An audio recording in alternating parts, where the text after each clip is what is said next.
Hey everyone, so welcome back, and in this video we'll be working on the 2048 game.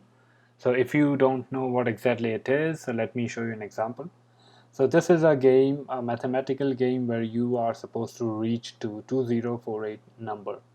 So if you keep playing this, I'm going to show you the rules in just a moment, but I just want you to see this game and get a feel of it. So this is how it will look like. This is a pretty good UI, and this is not my own creation. This is from someone, the guy who created this game. Okay, so as you can see, this is a game over thing and it's completed, and we just will show a nice looking message saying that this is game over. That's it. Okay, so let's quickly start the project, but I'm going to create a project with create react app. So cd document and npx. If you don't know how to create one, I think you should look at our videos. I'll give it a link in the on the right corner. Create react app 2048 video. Let's see if this works, because I think hyphen won't work, but let's give it a try. And till this thing installs, let me show you the algorithm. So see you there.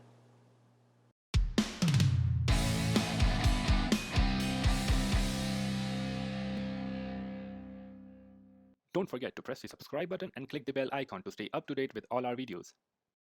Okay, so as you see, this will be our initial grid. So in our 4028 game, as you see, there are 16 blocks, and each block represent a number. So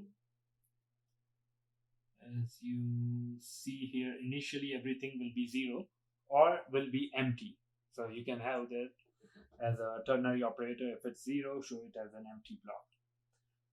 Okay, so what operations do we need here? So there will be a few functions which goes into this game.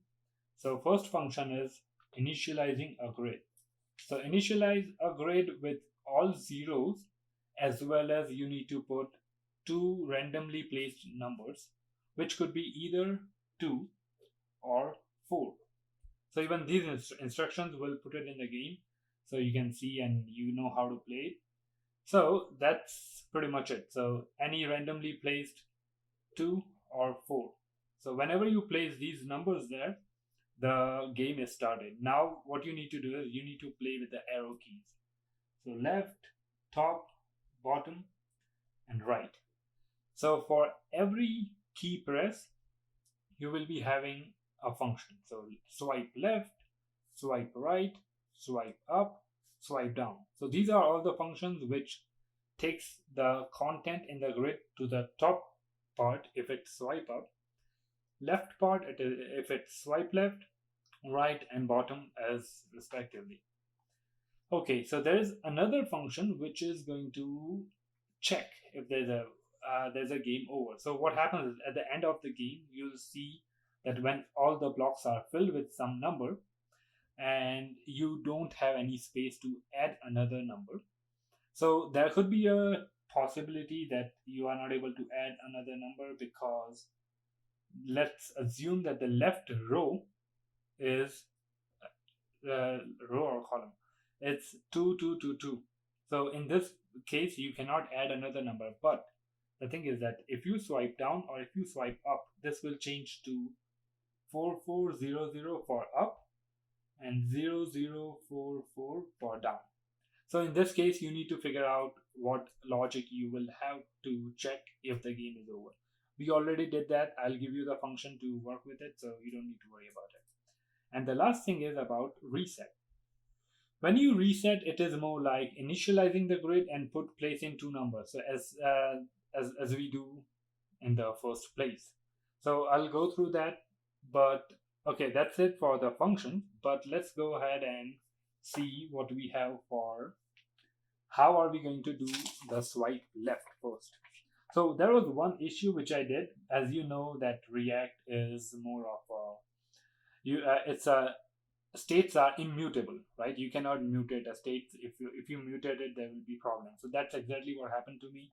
So when I was doing a swipe left function, so I had this and I was copying and pasting the whole grid. This grid, if you copy and paste, I thought that a shallow copy might work. So var new grid, I did this and is equal to dot dot dot and the old grid or whatever the name we will take.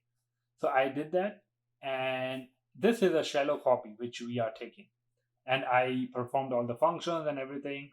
And what happened was, in the end, when I was calculating I was at this stage, check if the game is over, so I need to again manipulate the grid a lot of time, and it caused problem. Yesterday I almost, like, not wasted, I cannot say wasted, but I invested 8 to 9 hours like figuring out what exactly the issue was and what is the solution, and I finally found out that there should be a deep clone and not a shallow clone.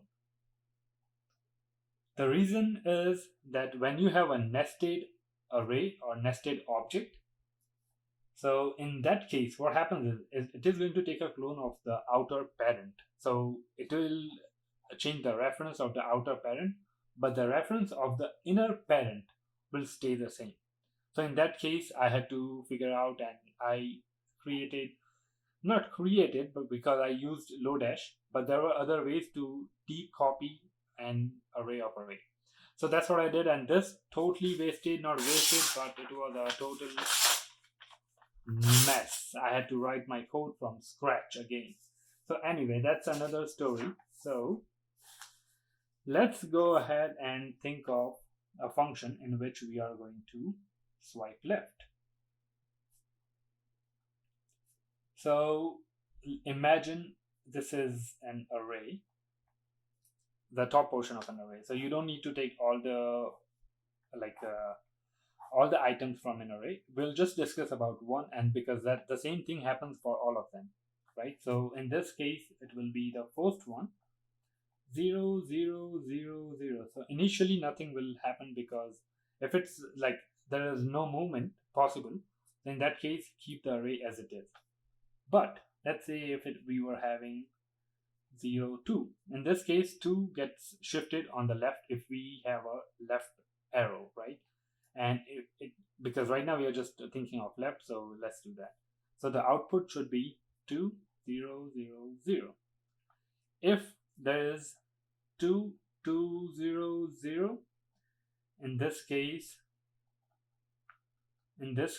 the two numbers are added. So if you already know this, you can skip it, but for those people who don't know it, because this is crucial to understand the algorithm. So it comes to 0 4 0 0 0. So this will be the array. Okay, so let's see how are we going to do that. So first of all, let's assume we have 0 0 2 and 2. So in this one we'll use the concept of a slow runner and a fast runner. So what happens is we'll name it slow, and we'll name this as a fast runner. So what happens here is every time they check, and there will be a few checks. One of them will be, of course, if it's 0, then you need to move to the next one, right? But there will be a few checks, which is if both are 0, what you do is you move the fast to the next one. So if 0 0, then move the fast plus plus, right? If this is a number and this is a 0, still you need to move the fast to next one. So if slow equals to 0 and slow is not equal to 0 and fast is equal to 0, you need to go to the next one, because you need to figure out that if this is a number, okay, then we'll need to move this thing on the first spot or the slow spot. So there's one condition which is 0 0 for both of them. Second condition where s is not equal to 0 and fast is equal to 0. In that case you increment the fast to the next point. So fast is here now, and you know that okay, slow is 0 and fast is not 0. So in that case what happens is slow is equal to 0 and fast is not equal to 0. So what you do is you simply swap it. So this thing gets swapped.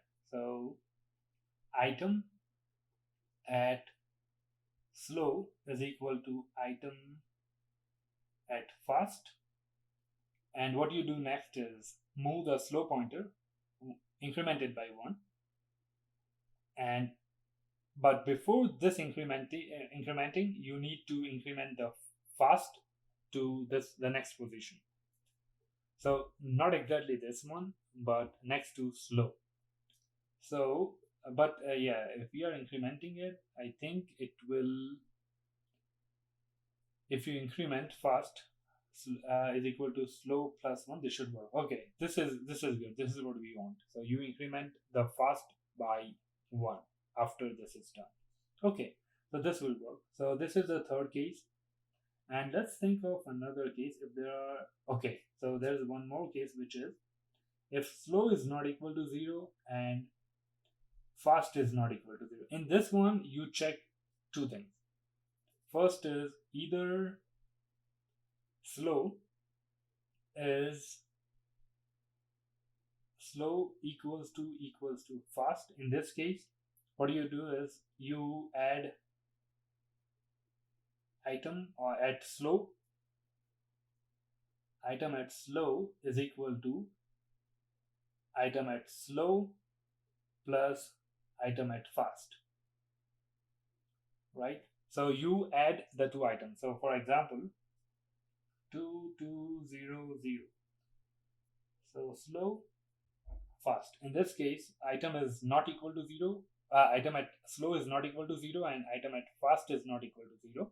So what do you do is you add the item at slow 2 plus item at fast 2. So you add 4 here, and the next one will change to 0. Every time you need to make sure that it changes to 0 and change the, not change, but at least keep the array as it is, and slow will come here and fast will come here, because now you don't need to do anything with this. So once it's incremented, you are done with that particular item. So you move to the next one. This one again, check if it's 0, 0, 0, okay. If it's 0 and here is a number, let's say there was a, right now it's 0, so it doesn't matter, but if imagine there was a number 2. So what happens is this 2 gets shifted to this particular place. 4, 2, 0 and 0. Slow gets shifted, fast gets shifted, and now imagine that there was a number at fast as well, let's say 16. So this 16 gets switched to this place. 4, 2, 16, 0. That's pretty much it. And this one might change based on the initializing, or not initializing, because initial grid has a helper function as well, which is an add number. So every time you swipe left, you are supposed to add one item to the grid. So this might or might not get filled. That's a different story. But if you don't understand, if you have any question with this, do let me know. Okay, so this is how you move left, and whenever you are done with moving left, you are supposed to call another function, add number, or whatever you want to call it. So add number, and this is going to add a number, and that's pretty much it. Okay, so this is for the shifting of left, and the similar goes for shift right. So I don't want to waste your time showing that, because I'm going to show you the algorithm and give you the algorithm. I'm not going to code it. So shift or swipe, whatever we call it, swipe right. So 0, 2, 2, 0. So output will be 0, 0, 0, 4. So this is because it's shifting everything to the right, and you add a number to it. Okay, so this is pretty much the logic for this. Is I didn't even write the pseudocode, but I just showed you the logic, how it works. And okay, so let's dive into the code and show you the UI part. Okay, so see you there.